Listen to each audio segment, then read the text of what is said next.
Paging Mr. Joseph Boschulte.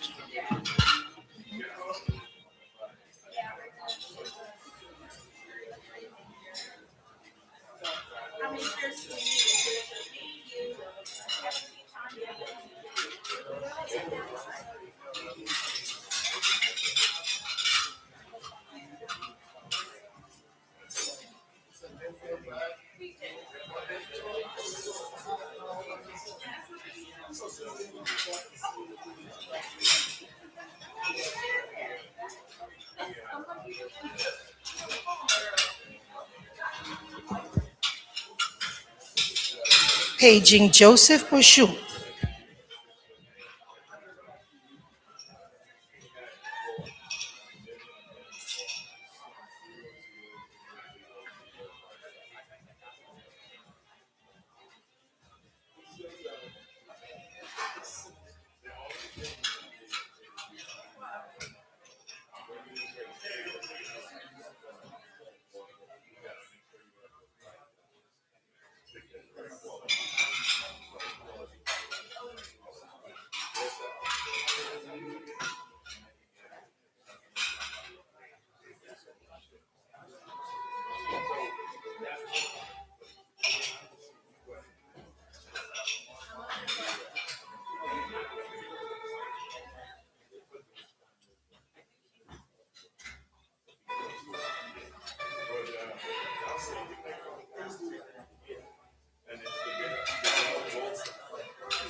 Tracy, why are you by yourself?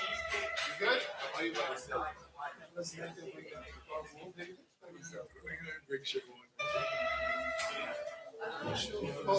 You understood this, that's true. To these, you come right in, you're only to go to Vegas and they have other places. You done been there, done that, you see?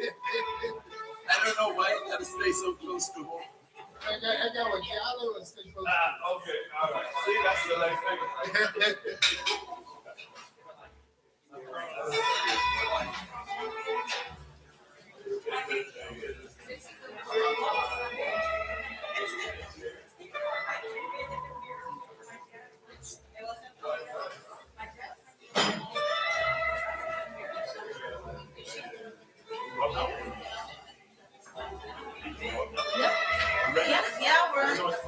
And we're live on social, so you know. Really? How you doing, man? Ladies and gentlemen, welcome to the Multicultural and Heritage Tourism, Hospitality and Tourism Executive Roundtable, A View from the Top.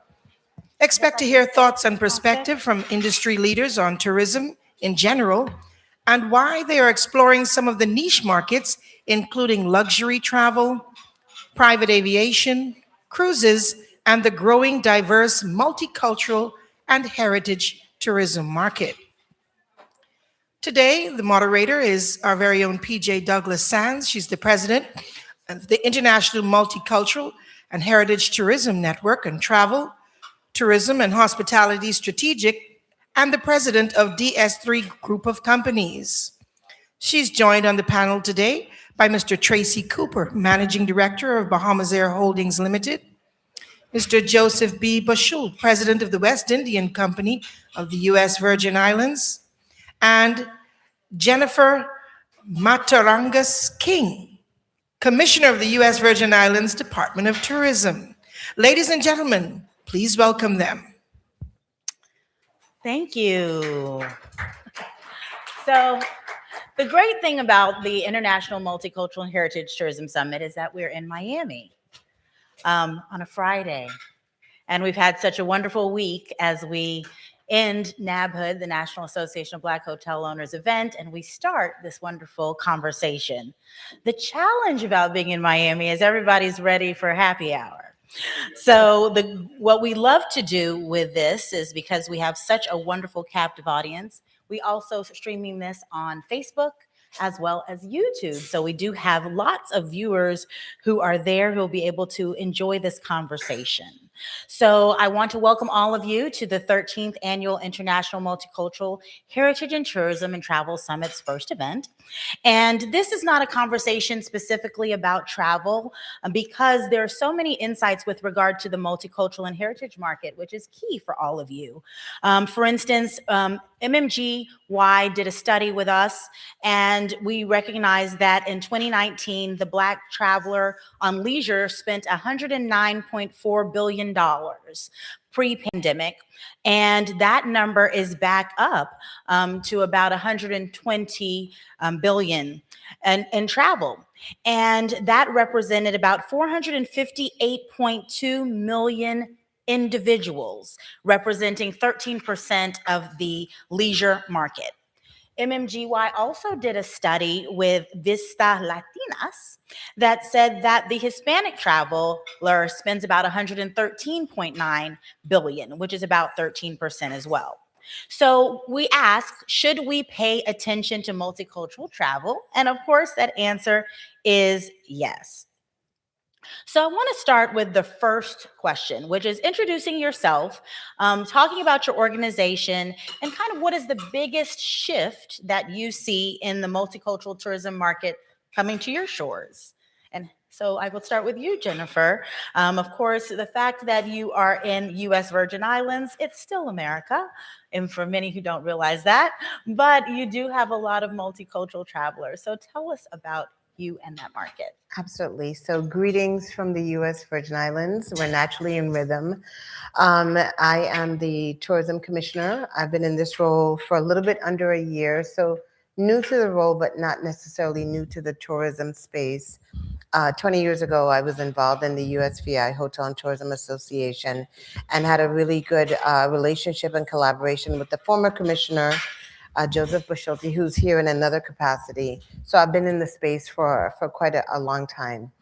I think that the numbers that you just talked about, I often think about what was going on in everyone's mind during COVID and the fact that we were dealing with mortality and what's happening. And I think when people came out of it, they were more intentional about their travel. Where am I going?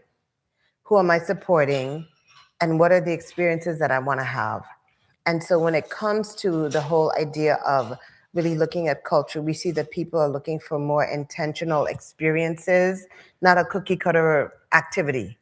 And that's where we really thrive on in the USVI. We're one destination island, St. Croix, St. Thomas, St. John. There's really something for everyone. We do have the advantage we're Caribbean culture, but we're also US, so no passport required. And there are a lot of things that we have that make us unique. And we really thrive on that. We're a very diverse population. It's so funny. I'm going to go off topic for a second. So I ran into someone who said, "You sound like you're from the Bahamas."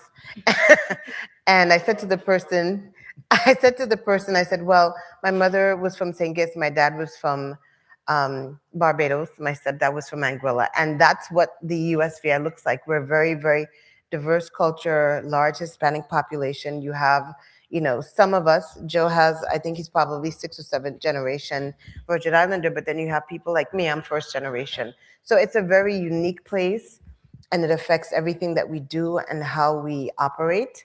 And I think that's what makes us really, really special. Thank you, Jennifer. And Mr. Cooper, Tracy, tell Well, us. good afternoon, and it's a pleasure to be here at this conference. And talking about the Bahamas is a very easy thing. It's a lovely place and very structured and diverse. Most places have an island or two, as the young lady here has talked about. In the Bahamas, we have over 700. And as far as tourism, it is ecoculture, where we all come together as both the airline industry, as the cruising industry, the hoteliers. We have all the partners, and they're all considered to be very strategic. Myself, I've been with Bahamasair for 41 years. It's probably more than most persons have been around a little bit. I've been leading the airline, or had the privilege of leading the airline for the past 10 years. I'm an engineer, aeronautical engineer by degree and by trade. So most of my time at Bahamas has been with taking care of airplanes. But in matriculating to the leadership role, I've had a very good time to sit back, not just within Bahamasair, as we tend to make sure that we are taking care of the critical needs, airlift in and around the Bahamas, but also with, like I said, the in tourism ecosystem, where we're dealing with all of the different principles in and around the tourism product. The Bahamas, last year, we did over 12 million as far as tourism. 12,000, not million, I wish it was. But we did over 12,000, which when you look at all of the Caribbean, it really places the Bahamas up there with the likes of the Dominican Republic and other areas. I think we kind of was on par with the DR and then have surpassed probably everybody else. Given the fact that we're only an island nation of about 400,000 persons, that's phenomenal. Probably have the best tourists to inhabitant ratio probably anywhere in the world. So at the end of the day, what I'd like to highlight is that could we look to expand our diversity as far as the tourism product? And the answer is yes. We have probably about close to 90% of our tourism product coming from North America. But North America, Latin America is a bigger population center than North America. And we're only around 5%. And we have a lot of the Latin American carriers that are either flying around us or going over us to elsewhere.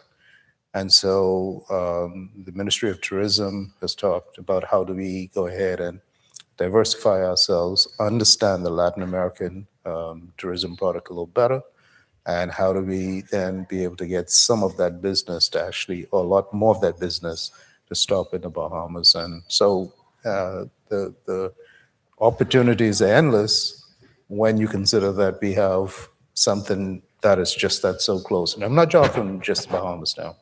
This is something well within the Caribbean, outside of the Spanish-speaking destinations like Cuba and the DR.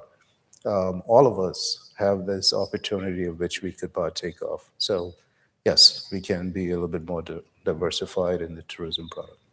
And definitely, because of proximity, we all in the Caribbean have that ability to be able to attract that stopover visitor and that wants a quick getaway, whether it's for a few days, a week, inexpensive to take your family as opposed to 8 hours, 10 hours away. Joe, with regard to what you're doing now in that cruise industry, what shifts do you see? Tell us about what organization you're with now and what shifts you see with cultural. Yeah, thank you for that question. I am the CEO and president of the West Indian Company Limited, which is the largest cruise ship port operator in the U.S. Virgin Islands. It's interesting right now, the time that we're in terms of the global world space that we're in terms of what's happening. So you got two wars that are going on. You have issues with fuel. You have issues with visas and immigration and travel. And I think one of the things that we look for in our business model, and I know the commissioner is here, and I know the gentleman from Bahamas is here, is 90% plus of the business that comes to the USVI comes from the United States, the continental United States. And I've been afforded the ability to travel around the world. And the sentiment of the US traveler and the United States are very different depending on where you go. And particularly in this conversation about multicultural, right? I think it matters in terms of who comes and who goes. It matters in how safe people feel in going to your part of the Caribbean. And it matters, of course, whether or not you could get in and get out of the particular areas. And what I've seen across the board, and I'm going to speak from a macro standpoint, is islands that continue to do well with the U.S. traveler continue to do well, but for different reasons. So the United States Virgin Islands continues to do well with people who do not want to travel outside of the U.S. flag, amongst other visitors. And you got destinations that may not have the best relationship with the United States tend to have moved off into other destinations. A good example is Canada. Mm-hmm. So you look across the border, and visitors from Canada used to travel throughout the Caribbean and U.S. destinations, particularly now they've moved off into other places. I'm sure Bahamas do well with Canadians. Mm-hmm. And they probably, if we went back to check the data, they're probably doing better over the last year and a half since President Trump's been in than before. Definitely. Right. And so people are not stopping traveling, they're just traveling differently. Mm-hmm. Right. And I think you see the same thing when we went to Europe, you see the same thing when we went to the Middle East. And from a cruise perspective, particularly, 90% of our ships come out of South Florida. So you have to have some level of visas to get in to travel out of South Florida. So we haven't seen that change, but we are monitoring it because people then decide now to where they want to go and where they feel most welcome. So in closing, what we continue to look at, and you mentioned 13%, and what I've noticed is we've seen a significant increase over the years in our African-American travelers, particularly on the stopover. But the primary attribute to that, I would say, is we actually asked them to come. So they felt welcome as opposed to having been around as a destination. So I think that is always one of the things that we have to continue to focus on is welcoming people, especially those that you want. So Jennifer, what does that advertising look like when you are trying to reach the cultural traveler in this climate? Mm-hmm. You have a wonderful campaign with the Rhythm. What does your advertising look like to attract the multicultural traveler? So we showcase all the things that we think are amazing, and it has to go beyond sun, sand, and sea. It's about the history, and we have some interesting stories, whether it's Alexander Hamilton or other amazing stories with the three queens and the fire burn. And there's a lot of revolution. So there's a lot there. One of the things I will say, going back to one of the points that Joe made about why people travel, beyond the geopolitical piece, you also have the climate situation. And I'll share an interesting story, and it made me think. We had a new flight, Southwest, coming into St. Thomas last year, and I was there to greet the visitors. And I was talking to everyone because that's what I do. I chat people up. And anyone who knows me, I'm a chatty girl. And I asked this one person, I said, "Is this your first time here?" He said, "Yes." I said, "Well, tell me about your plan to come here." And he said, "I didn't plan to come here." He said, "We normally go to Florida this time of the year." It was late in the year, but it's cold. So with the climate change, the places that people used to go for their warm weather retreat is no longer warm anymore. He said, so we needed to go someplace else and we didn't need a passport. And that sparked my interest, and I called our marketing folks. But it's really paying attention to the behavior. So beyond the geopolitical piece, also the climate change, where people are saying 10 years ago, my warm weather spot was Miami, but Miami sometimes can be a bit cold now. And so looking at all of those factors, I think is important, but I think also really leaning into what makes us special. And once again, going back to the fact that we have 3 main islands and each one has an interesting story. There's something for everyone, whether you have a family, whether you're into water sports, whether you're into, we have amazing food, really, really good food. And so it's really making sure that we gather information from people who are interested, and then doing that specific type of marketing so they can know whatever it is that you're into, we can make sure that you're taken care of. But it's not going to be a cookie cutter activity. I think that's what's important. And you can really have a great opportunity to learn about the culture. And there's a lot of connectivity between the USVI, and in most cases, many people are coming from the US. And what does that look like? And it's interesting when you think about that connectivity. It makes me think of, initially people think of Bahamasair. You think of an airplane, it's transportation, but it's more than transportation. It's moving meetings, it's moving families, it's moving culture and money. Tracy, what would you like people to know about how important airlift is and what Bahamasair has to offer? We're all island nations. You could only get there either by flying there by airplane or, by boat, a cruise ship. I don't know. Some people even take the chance of trying to swim there, but most of it is really about by airlift if you're going to get there in a decent time and spend time. Air connectivity is paramount to stopover tourism at any location, right? Bahamasair, we like to look at ourselves as 2 different mains. Yes, we like to say actually that transportation is the main squeeze, right? We have, again, a nation that has easily over about 20, 21 population centers. And the only way all of them are going to thrive is by us being able to provide adequate airlift and timely airlift to all of these locations. And most of these locations, the Ministry of Tourism will tell you, they're trying to make them all tourism centers. And if we don't get them in on a good timely base and get them back out, it's not going to succeed.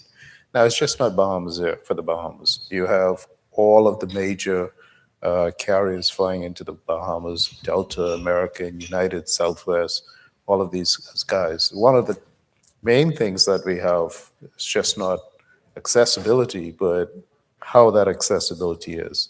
So in the Bahamas, we have a US pre-clearance center, which allows anybody within the United States with a one-stop,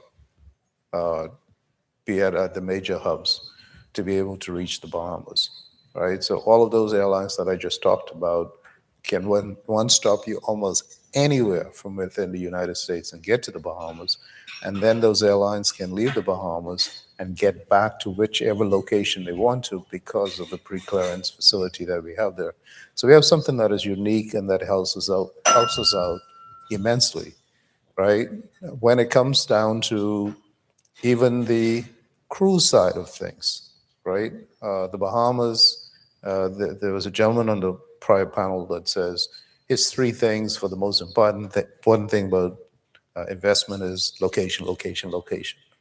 And I just smiled because I thought he could have been an honorary Bahamian, right? The thing about us is that our proximity to South Florida, right, or to where all the cruise ships are coming out of. And the cruise ship owners recognize that as well. So they just are not cruising around the Bahamas, right? They have play centers within the Bahamas. So you have Celebration Key by Disney. You have Coco Key by, I think it's Royal Caribbean. And all of the major ships, carriers have keys that they've bought and that they've turned into playgrounds. And so you'll see them cruising out of, let's say, Miami, and they'll cruise to one island in the Bahamas, cruise to another island in the Bahamas, make it a 7-day thing and hardly spend any fuel at all. And everybody's having a good time. So what does that portray itself into? Mm-hmm. So out of our 12 million tourists that we have, 10 million of them will come by cruise ships. Mm-hmm. And so also to what do you do in preparation for all of that? And I'm just not talking now just about airlift, but what do you do in preparation for that? You have the best airport. You have the best cruise center. I hear my good friend talking about the cruise center, but I can tell you what the Bahamas has invested in a deep cruise port that we have ships bringing in 7,000 and 8,000 persons on the cruise ship at one time. And when you go out there, you're seeing 4 and 5 of these ships in the harbor at one time. Mm-hmm. So it's the investment to understand that these are opportunities that you can take advantage of. Mm-hmm. But coming back to the airlift, you can cruise from Minnesota to the Bahamas, right? I'd like to see it. But the airlift and the connectivity, and for Bahamasair, we have certain route structures that, we are taking care of the tourism product, but we also try to take care of Bahamians. That's our bread and butter there. But the ability to fly in and have that U.S. pre-clearance port that we have there in the Bahamas and being able to then leave and not have to go to a pre-clearance center is so much of an advantage. Mm-hmm. You could sit here talking about it for a long period of time. So a lot of times when we talk about the tourism product, and it was mentioned earlier on a panel, people want to convert that cruise ship passenger to a stopover visitor. We want you to immerse, spend local dollars, get off the ship. Yeah. How, in your role now with your new company, how do you balance that when you're looking to say, oh yes, we want as many cruise passengers coming into destination, but also balancing the fact that the product, we want that to reach the local business owner who then gets to take advantage and have that person take advantage of. Yeah, I think that's a great question. I think one of the things that we try to get our local businesses to understand is what today's consumer wants, right? So we have a lot of people that have been in the business for 20, 30 years, have done well selling jewelry, for example, or selling alcohol. But today's traveler on a cruise ship is not necessarily coming to buy jewelry or alcohol because they can look in their phone, they could find the same piece. But that doesn't mean, the common perception is they're not spending, but that's not true. The traveler today, and I'm speaking in general terms, is looking for experience and memories. And those happen by immersing yourself in the cultures throughout whichever destination that you choose to go. And I can speak specifically to the USVI. There are opportunities for these to happen. And what we try to educate our private sector people is create the product and the one that people want, not the one that you want to sell because you're comfortable selling it or you feel you did well in it for a number of years, but actually sell what people are willing to pay money for. And that starts with the ground transportation that people need to move around the island. It continues to convert over into exactly where they go along the way. So like I can tell you, on our property, one of our most visited sites is a little make-out postcard that people take a picture in the middle of that represents St. Thomas behind it. And I remember when we were doing it and we did a couple of them around the property, people were like, well, nobody's going to do that. Why would they want to do that? But we have evolved into the Instagram TikTok mode. That is all about it. And of course, in what Jennifer does now, that is free advertising because they see it now and they post it up and everybody runs to it. And the more these types of attractions you could create around, you help your product. And of course, that then leads to what you mentioned in the question, to these same guests saying, I need to go back to St. Thomas for my week vacation because we had a great time. We only were able to spend 6 or 8 hours. But the most important thing I tell people that we do business with is you have to stay informed on what the people are willing to spend on. You have to. It's not, well, I think they will buy this. No, you need to know what they're going to buy and have a good idea of how you're going to present it to them. And the islands that do best are those that have figured that out. And those that have not learned that lesson tend to struggle more to stay relevant. That's so true because I was in Montenegro in the fall and there were people lined up. There were 4 letters, love. And there were people lined up for 20 minutes waiting to have their photo, asking you to hold their phone to take their picture. And all they had was an area surrounded by vendors. So people, while they were waiting to take their photo, then got souvenirs and local wares. So it's interesting how, converting that moment and having that Instagram moment that people are looking for in your destination.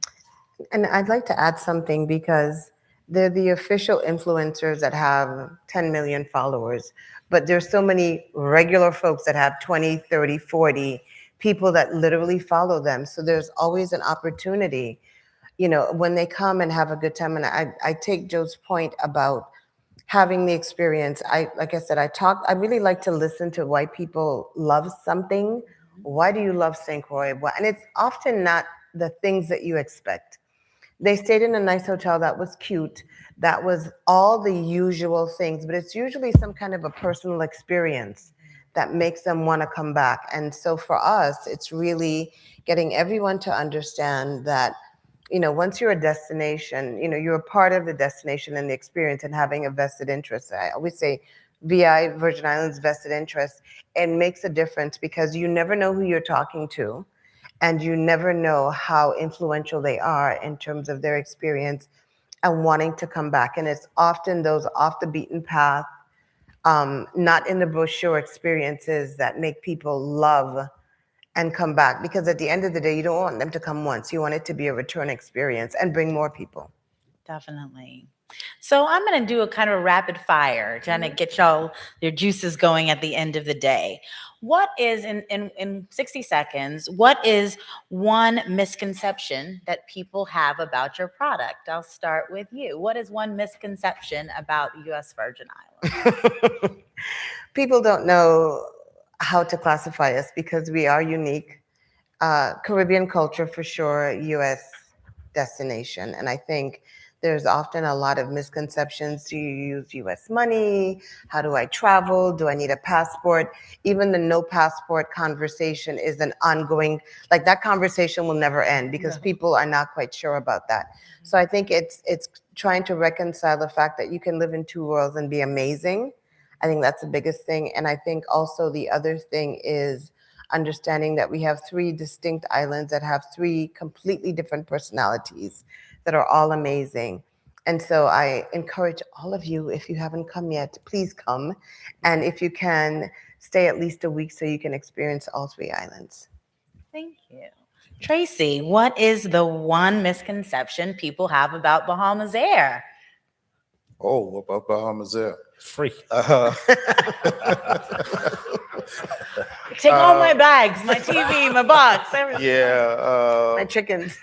The biggest misconception, I think, with Bahamasair is the fact that they don't understand just how diverse the airline is in how we tackle and how we take care of the Bahamas.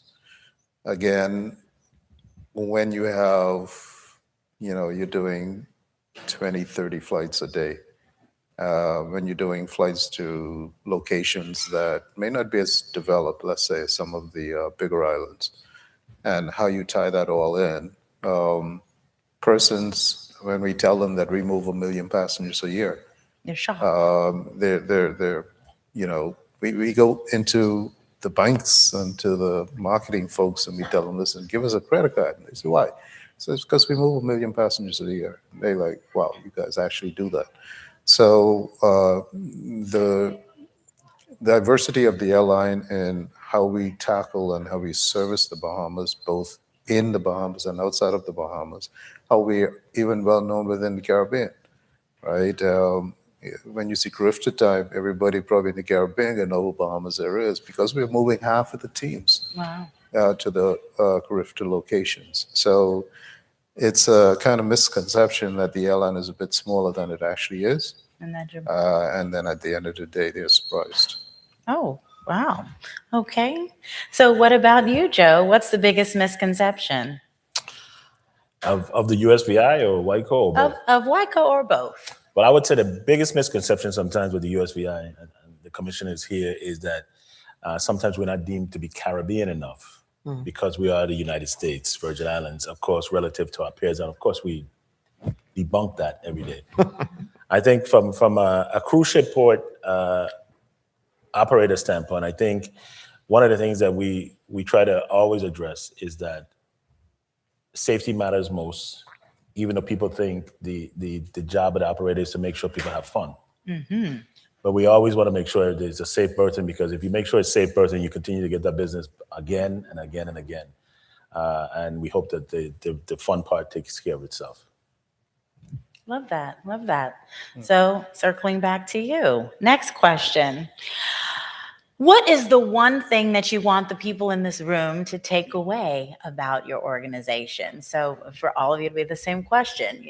What is the one thing, Jennifer, you want everybody in this room to take away as an opportunity with regard to you? So every last one of you need to connect with me on LinkedIn, and I expect that you come to visit sometime soon. So we have 3 reasons to fetch. Oh, that's the other point I need to make. Unlike most locations, we actually have 3 distinct carnivals on each island. The next one up, we just had St. John celebration. That was amazing. And the next one will be the end of the year on St. Croix. So let's link up before we leave.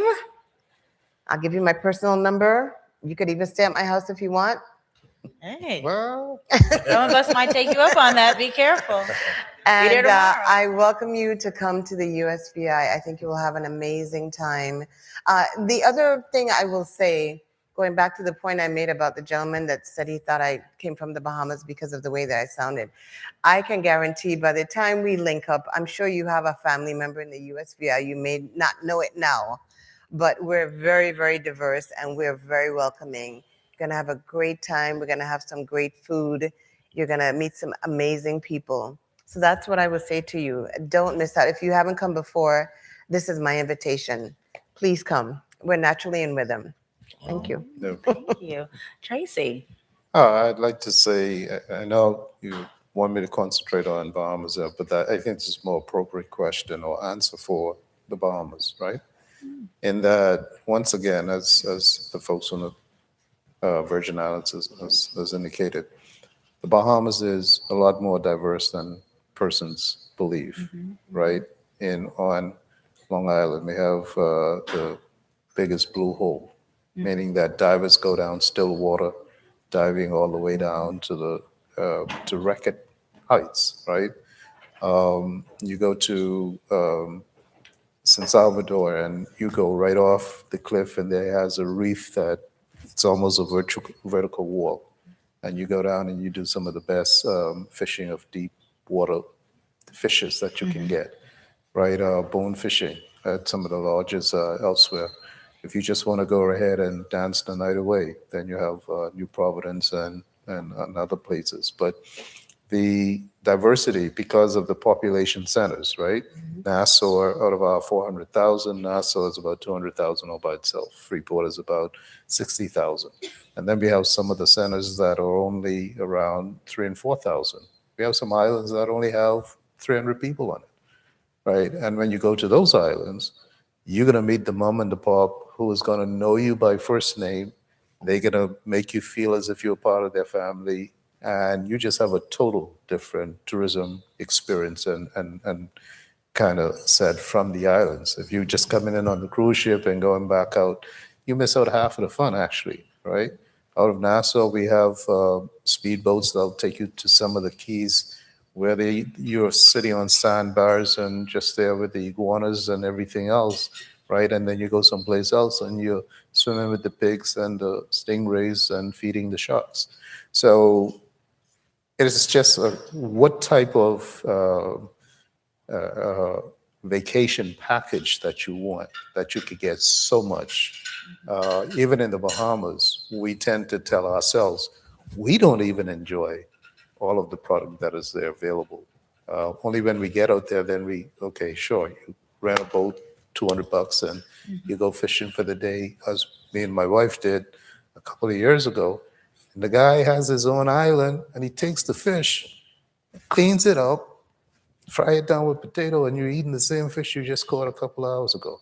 So it is that kind of thing where it just leaves you with memories that never goes away. So if there's anything I'll invite the folks in the room, is to just come, let your imagination kind of run away with you, and let us just give you a good time.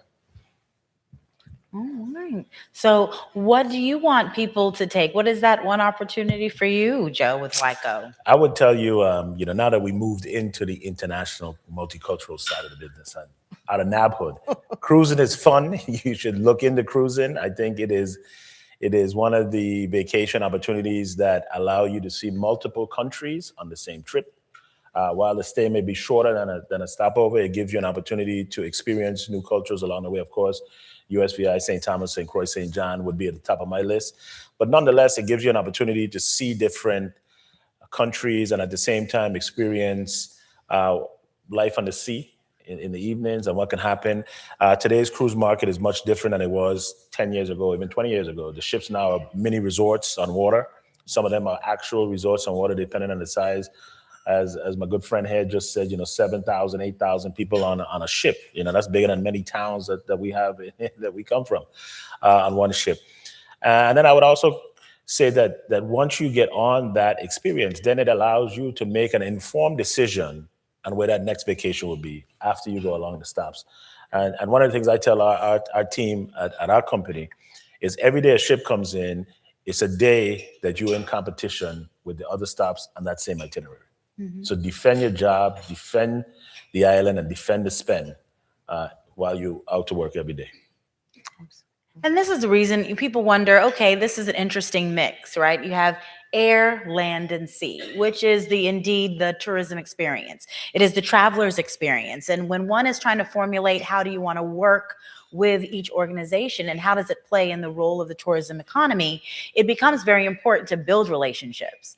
I feel in my role as a meeting planner, doing events for people, I have a big concert coming up on Bahama Breeze Music Festival. And with that, I'm looking for an airline to partner with to say, okay, how from the cities that you fly with, how can we get more exposure? How can people hip to hop, go to another island, maybe when they come to Nassau first for the concert. And I'm looking to partner with you, Tracy. Yeah. So in that partnership, how does an event planner, a travel agent, a group reach out to Bahamasair to make that partnership happen in order to be able to get more people on your airline? So we have invigilators already within the airline that facilitates that. That whole table, like pointing right over there, they have guys over there, Wilfred and Doc Cargill and all of them over there. They can give you, and we've done this in the past, where we've gone to the hoteliers, they've done a junket flight. They want to come in and bring in gamblers. We tell them we will make the Bahamian experience start at the point of pickup. They'll have a Bahamian experience on the plane all the way even before they land in the Bahamas. And then if you want to extend that from, like you said, as a planner, from the mainland Nassau into any of the islands, we fly into, I think it's 14 of the islands airports. And we have, in conjunction with the Ministry of Tourism, who have their event planning situation. You don't have to do it by yourself, by the way. They already have some folks like that who could help you out. We'll do conjunctive locations that will leave your clients with the ultimate experience. Like I said, they could come and party hard in Nassau, and then we could take them out to wow them as to what the other things that only Bahamasair, and okay, Western Air to a little bit, but mainly only Bahamasair can do that within the Bahamas. Definitely. So same, hypothesis. Joe, people think as a meeting planner, travel agent, chamber member, et cetera, we understand we can call up a cruise line and book. How do we then partner with you and WICO to make that experience even more memorable, effective, and direct? Well, I think one of the things that we always tell people is not every meeting or event you want to do directly with the cruise ships, right? Because they take their cut. So many times you could call the port, you could call our offices, you could research online. So for example, if you wanted to do a destination wedding on island and you're on a cruise, you need to reach out to somebody on the island to say, hey, this is what I want, this is what I have happening, this is my budget, and this is what you do. So I always tell people to do that. And I think the second thing I would say is, particularly in this day and age, research. Because if you spend the time and effort upfront, the returns generally come back because of the time you spend up front. And that's interesting because one of our partners is in the room, NCNW, National Council of Negro Women, and they have over 12 million members who are member organizations that are always constant looking, in the case of NABHOOD, for Black-owned hotels, in the case of International Multicultural, looking for destinations that are open to these African-American based organizations. So I would say to you, how would you open the door to partner with those organizations as planners coming in who want to host events? So we have an amazing, it's a very small but mighty team that's led by Shana White, who's our director of sales. So if it's a larger group, she would work with them, help them plan the itinerary, all of that. If it's a smaller group, we would work with our directors of visitor experience. We have one on St. Croix, we have Sharon Rosario, St. Thomas, we have Nicole George Peterson. So we can really help you plan before you get here to make the experience seamless and really take care of you. And we do that all the time, whether it's a small group. We have a lot of sororities, fraternities coming through. We just hosted 2 groups. One of them was from my alma mater at Howard University recently. But yeah, HU, so depending on the size of the group and what they're interested in, we will definitely work very closely with you to help plan out. You tell us what's the experience that you want, and we will work with you. And that's free of charge. I mean, that's through our office. So you really have a connection, and, we make sure that you're taken care of. Okay. And Tracy, if one of these groups wanted to, perhaps a fraternity, sorority like mine, Delta Sigma Theta Sorority Incorporated, maybe wanted to charter, maybe coming from a city that you don't have airlift, is that opportunity available to bring in a group? Bahamasair has a charter section, and we will fly you anywhere the plane has enough fuel to carry you. We may even want to do a tech stop if you want to get even advantageous and fly longer. But anywhere within a 5 to 6 hour range, we can facilitate charters. We do them all the time, as I talked about with the Carifta for the Caribbean. Mm-hmm. We have moved teams for Jamaica, for St. Lucia's, Antigua.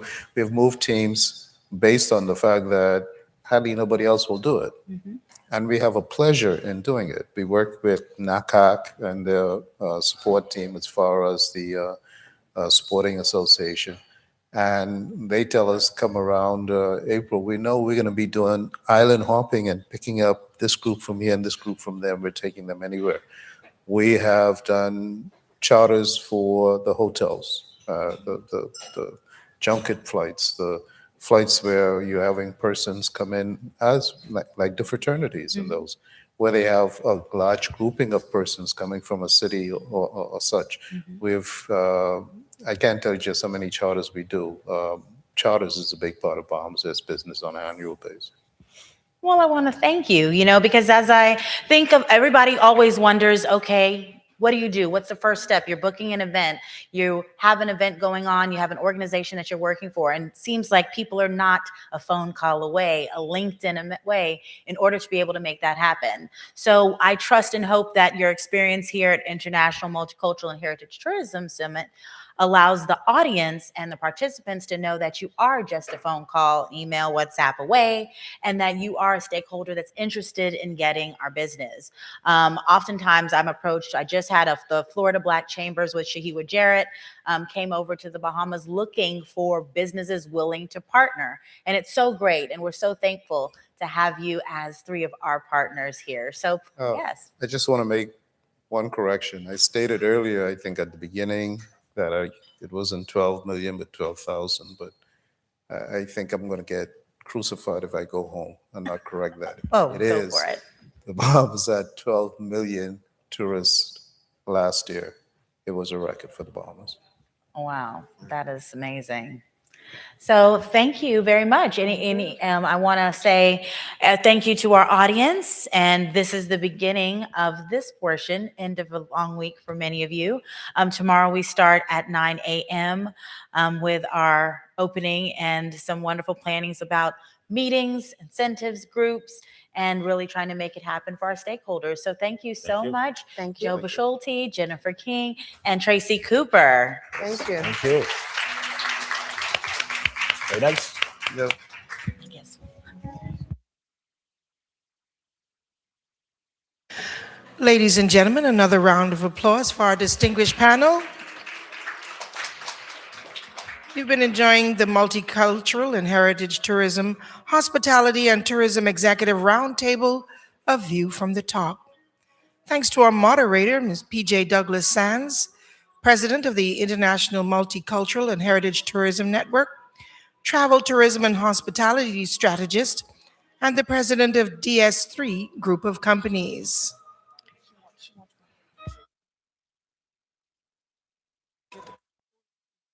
Panelists included Mr. Tracy Cooper, Managing Director of Bahamasair Holdings Limited, Mr. Joseph B. Boschulte, President of the West Indian Company, U.S. Virgin Islands, and Ms. Jennifer Matarangas-King, Commissioner of the U.S. Virgin Islands Department of Tourism.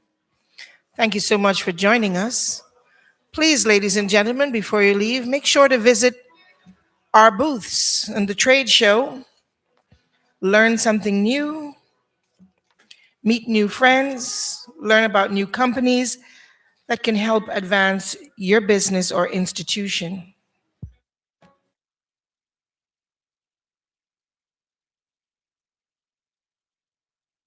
Special thanks to our sponsors in the corporate suites, Choice Hotels, Marriott International, the Hilton, U.S. Virgin Islands, the Bahamas, NABHOOD B&T Magazine and Media Room, the NABHOOD Sponsor Lounge, and our student sessions.